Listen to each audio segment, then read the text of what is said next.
আজ ভীত। এখন হিন্দুরা বাংলাদেশে থাকতে পারছে না, এর মধ্যে কোনো সন্দেহ নেই। বা হিন্দুদেরকে লড়াই করে আলাদা একটা দেশ তৈরি করতে হবে, তার জন্য সমস্ত রকম সহযোগিতা পৃথিবীর সব হিন্দুকে করা উচিত, আমরাও করতে রাজি আছি। কিন্তু বাংলাদেশে যে হিন্দু সংগঠনগুলো আছে তারা সেইভাবে সঠিকভাবে লড়াই করতে পারছে না। তার অনেক রকম সুবিধা অসুবিধা হতে পারে, কিন্তু এই লড়াই করতে হবে। নিজের জাতি নিজের ধর্মকে বাঁচাতে গেলে লড়তে হবে। ভারতবর্ষে পশ্চিমবাংলাকেই তো মমতা ব্যানার্জি বাংলাদেশ বানাবার চক্রান্ত করছে। এখনো তো বহু হিন্দু তার চক্রান্তের মধ্যে ঢুকে আছে। বহু হিন্দু নিজের স্বার্থের জন্য মমতা ব্যানার্জি এই দিনে দিন রাতে রাত 9টা জেলাকে ডেমোগ্রাফি চেঞ্জ করে দিয়েছে, মুসলমানদের হাতে তুলে দিয়েছে। সেখানে বাবরি মসজিদ তৈরি করাচ্ছে মমতা ব্যানার্জি। আজকে বাবরি মসজিদ ভাঙার জন্য যে আমরা বলছি, আমরা নিশ্চিতভাবে ভাঙবো। ভারতবর্ষকে মানে বাংলাকে, পশ্চিমবাংলাকে তো ভারতবর্ষের বাইরে আমরা মানি না, মমতা ব্যানার্জি মানে। বাংলাদেশ, এক্সটেন্ডেড বাংলাদেশকে পশ্চিমবাংলাকে আমরা করতে দেবো না।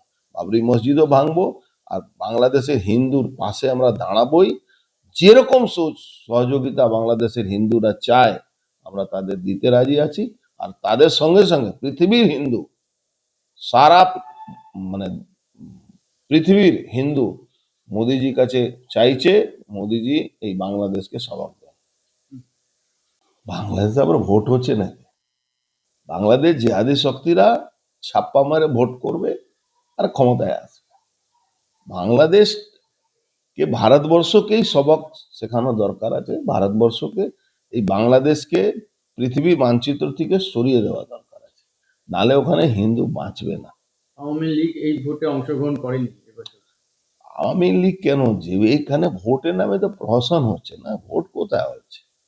ও তো জেহাদি শক্তির আগে ভোট দিয়ে দিচ্ছে। আজ পর্যন্ত ইস্কানের ওই মহারাজ আজ পর্যন্ত জেলে আছে, কি অপরাধ করেছিল? এটাকে ভারতবর্ষকে মানে আমরা সবাই আবেদন করব ভারতবর্ষে। দেখুন, কোনো একটা দেশের উপরে আক্রমণ করা আমার মুখে বললে তো হবে না, অনেক রকম পরিস্থিতি থেকে সম্মুখ হতে হবে। কিন্তু ভারতবর্ষের সমস্ত পৃথিবীতে যেখানে হিন্দুরা থাকে তাদের মনে একটা ধারণা আছে কি আমাদের ভারতবর্ষের প্রধানমন্ত্রী মোদিজি হিন্দুদের পাশে দাঁড়াবেন আর ওখান থেকে হিন্দুদেরকে বাঁচাবেন। এটা আমাদের আবেদন, আবদার সবই বলতে পারেন। আমাদের শুধু না, পৃথিবীর যত হিন্দু আছে, পৃথিবীর যত মানুষ আছেন যারা হিন্দু আছেন, তাদেরকে এইটা ভাবতে হবে, এইটা আবেদন রাখতে হবে। দাদা, যেখানে বাংলাদেশ সিটু কোথাও যাবে না। আজকে লেবার মিনিস্টার কাছে, লেবার মিনিস্টার মিটিং ডাকবে, ফিস ফ্রাই খেয়ে চলে আসবে। লেবার মিনিস্টারকে ঘেরাও করা দরকার। আপনি এই জমাখড়ির বিরুদ্ধে কি করেছেন? ইন্ডাস্ট্রি মিনিস্টারকে ঘেরাও করা দরকার আছে। আজকে যে মিলগুলো ধর্মঘটে, মিলগুলো বন্ধ আছে, তার মধ্যে ধর্মঘট। ভাই, এই জিনিসটা আমি আমার মাথায় ঢোকাতে পারছি না, যে যেখানে কারখানাই বন্ধ আছে আবার ধর্মঘট কিসের আছে? Totally guided by Trinamool Congress government. এই যে সিটু ধর্মঘট যেটা হচ্ছে, টোটাল গাইডেড বাই। আমি সিটু সঙ্গে, ওর ঝান্ডার সঙ্গে আমি যেতে রাজি আছি। চলুক ওই মলাঘটাক লেবার মিনিস্টার, ইন্ডাস্ট্রি মিনিস্টারের অফিসের সামনে ধর্মঘট করুক, ওখানে অবস্থান করুক। ক্ষমতা আছে এদের। গাইডেড বলছেন। পুরো গাইডেড। কেন গাইডেড? কি যে কারখানাগুলো এমনি বন্ধ হয়ে গেছে, লেবার এখান থেকে পলায়ন করে যাচ্ছে, লোক এখান থেকে থাকছে না, চলে যাচ্ছে, যেখানে জামাখড়ি যারা পাট করছে তাদেরকে গ্রেফতার না করছে, আজকে মিলগুলো যেখানে বন্ধ আছে সেটা আবার ধর্মঘট করছে। কে কার দ্বারা গাইডেড? তৃণমূল দ্বারা গাইডেড হচ্ছে CI2 আন্দোলন। CI2 কে দিয়ে তৃণমূল কংগ্রেস সরকার এই আন্দোলনটা, যেখানে কারখানাই বন্ধ আছে সেখানে আন্দোলন করানো কোনো যুক্তি নেই। উচিত কি ছিল কি সিটু নেতৃত্ব দিক, আমি বলছি সিটুই নেতৃত্ব দিক। আর লেবার মিনিস্টার আর ইন্ডাস্ট্রি মিনিস্টারে অফিস ঘেরাও আমরা করি, চলুন।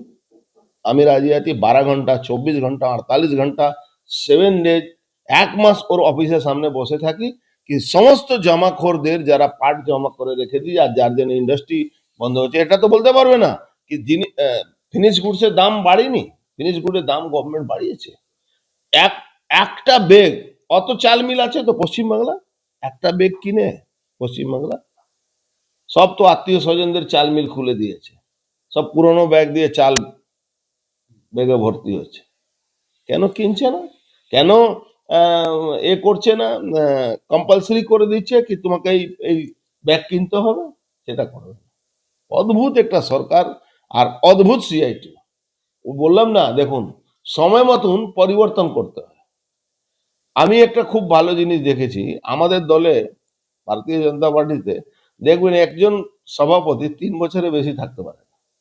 নতুন মুখ আসতে হবে, নতুন টেকনোলজি হচ্ছে, নতুন সিস্টেমের মধ্যে দেশ চলছে, নতুন সিস্টেমের মধ্যে দেশকে নিয়ে যেতে হবে।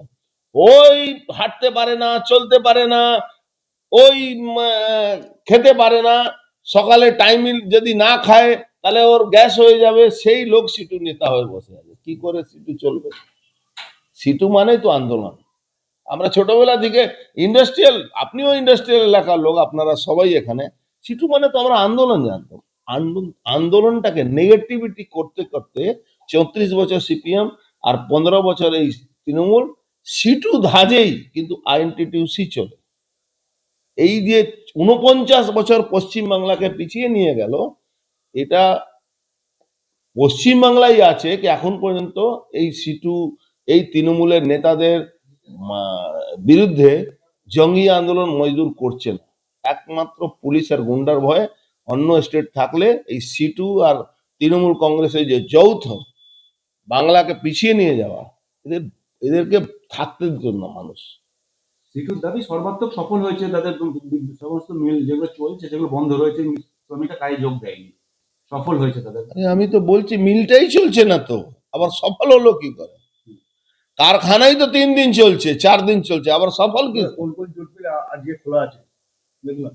আমি কি বলছি, 4টে জুট, 4 দিন 3 দিন যে মিলগুলো চলছে সেখানে আপনি বন্ধ করান আর না বন্ধ করান তাতে কি যায়? সপ্তাহে 4 দিন যে মিলটা চলছে সেখানে আপনি বন্ধ ডাকার মানেটা কি হলো? এইসব একটা গিমিক, এটা মানে গাইডেড বাই তৃণমূল কংগ্রেস। আজ ভীত। দেখুন, হিন্দুরা বাংলাদেশে থাকতে পারছে না, এর মধ্যে কোনো সন্দেহ নেই। বা হিন্দুদেরকে লড়াই করে আলাদা একটা দেশ তৈরি করতে হবে, তার জন্য সমস্ত রকম সহযোগিতা পৃথিবীর সব হিন্দুকে করা উচিত, আমরাও করতে রাজি আছি। কিন্তু বাংলাদেশে যে হিন্দু সংগঠনগুলো আছে তারা সেইভাবে সঠিকভাবে লড়াই করতে পারছে না।